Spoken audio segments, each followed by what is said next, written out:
হযরতে ওয়াইসান কুরনি। এই ওয়াইসান কুরনি নবীর যুগে জন্ম নেওয়ার আপনার কিনা পরেও নবীর যুগে জন্ম হওয়ার সত্ত্বেও কোনদিন নবীকে দুই চক্ষু দ্বারাতে দেখেননি। তারপরেও নবীর জুব্বা পেয়েছেন বাবা, তারপরেও নবী পাকের জুব্বা লাভ করেছিলেন তিনি।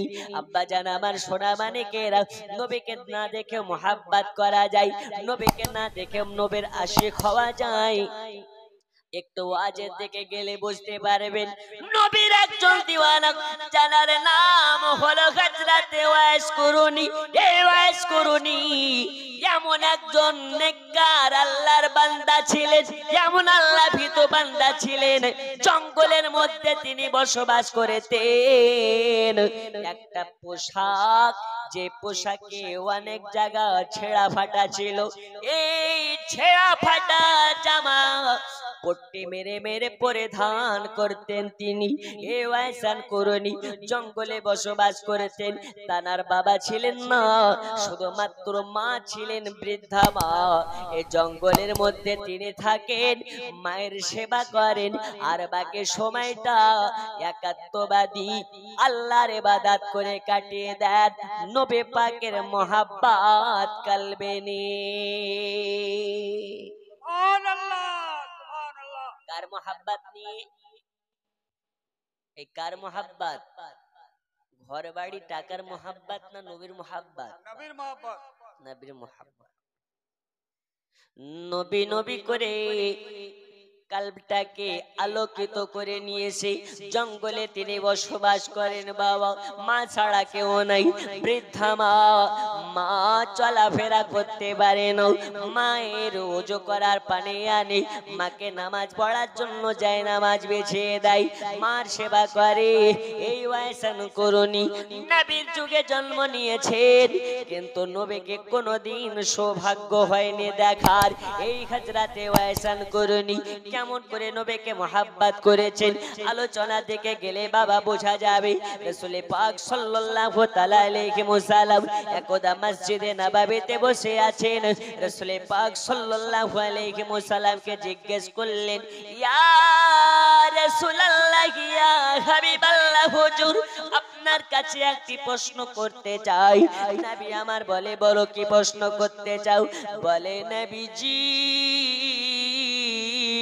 আপনার যখন ইন্তেকাল হয়ে যাবে, আপনার যখন ওফাত হয়ে যাবে, আপনার জুব্বাখানা পাবে কে? আপনার জুব্বাখানা, আপনার জুব্বাখানা পাবে কি?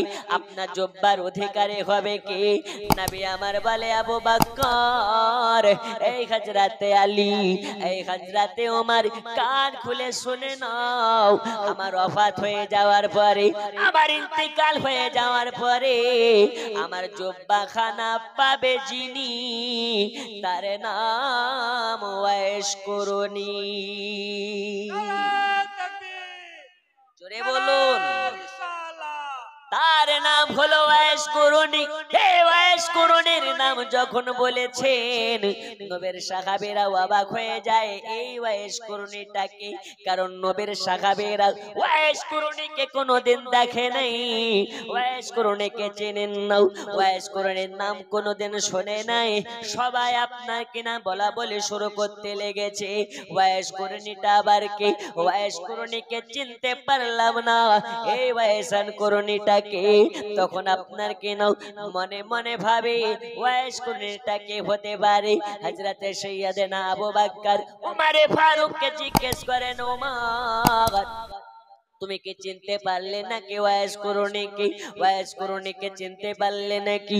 উমর ফারুক বলে, না ওয়াইস কুরনিকে তো চিনতে পারলাম না। এই ওয়াইসান কুরনিটাকে একে একে আলোচনা করে, কেউ আপনার চিনতে পারেন না। নবী আমার বলে, সাহাবী আমি বুঝে গেছি তোমরা চিনতে পারো না, চিনতে পারো না। কেমন করে তোমরা চিনবে? আমার জুব্বা যে পাবে এই ওয়াইসান কুরনি তোমাদের চোখের সম্মুখে কোনোদিন হয়নি।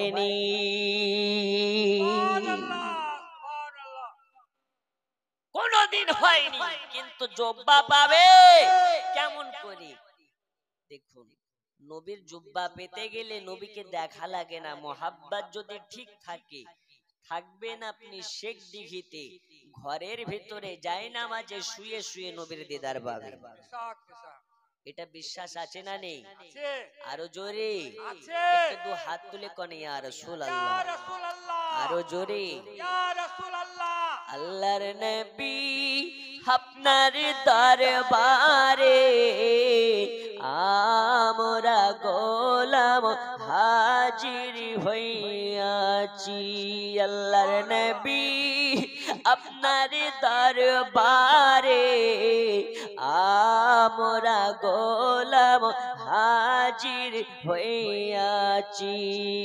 নয়নে দিয়া নয় গো পাগল করেছো আমার মন, নয়নে দিয়া নয়ন গো পাগল করেছো আমার মন, স্বপ্নে একবার দেখা দাও মোরে।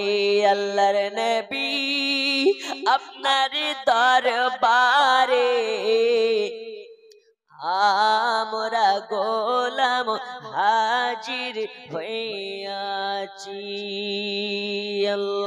আল্লাহুম্মা জোরে আলা সাইয়্যিদিনা মাওলানা মুহাম্মদ ওয়া আলা আলি সাইয়্যিদিনা মাওলানা। এ বাবা সোনা মানিক আমার, গভীর মনোযোগ দিয়ে শুনুন। আল্লাহর নবী সাল্লাল্লাহু আলাইহি ওয়াসাল্লাম বলেন, আবু বকর আমার জুব্বাখানা পাবে যিনি তার নাম ওয়াইস করুনি। এ ওয়াইস করুনি যে জন তাকে তোমরা কোনোদিন দেখোনি দেখোনি। আপনি দেখেছেন? নবী আমার বলেন না আমি চর্ম চোখে কোনোদিন ডাইরেক্ট দেখে নাই, ডাইরেক্টলি দেখে নাই, ডাইরেক্ট দেখে নাই। তার নবী সাল্লাল্লাহু আলাইহি ওয়াসাল্লাম কে বলেন, ওগো নবীজি, মায়ার নবীজি, বেয়াদবি নেবেন না হুজুর, বেয়াদবি নেবেন না হুজুর। যে আপনাকে কোনোদিন দেখলো না, আপনি যারে দেখলেন না, আপনার জুব্বা সে পেতে পারে কেমন করে? নবী আমার বলে, আমার সাহাবীরা কান খুলে শুনে রেখে দাও, কান খুলে শুনে নাও। আমাকে মোহাব্বত করার জন্য দেখা লাগে না, দেখা লাগে না। আমার জুব্বা পাওয়ার জন্য আমাকে সাক্ষাৎ করা লাগে না। যার অন্তরে মোহাব্বত থাকবে, থাকবে সে ভারতের শেখ দিঘিতে। আর মোহাব্বতের জজবা যদি হয় ভালো, স্বপ্নে মাঝে দিদার পেয়ে যাবে।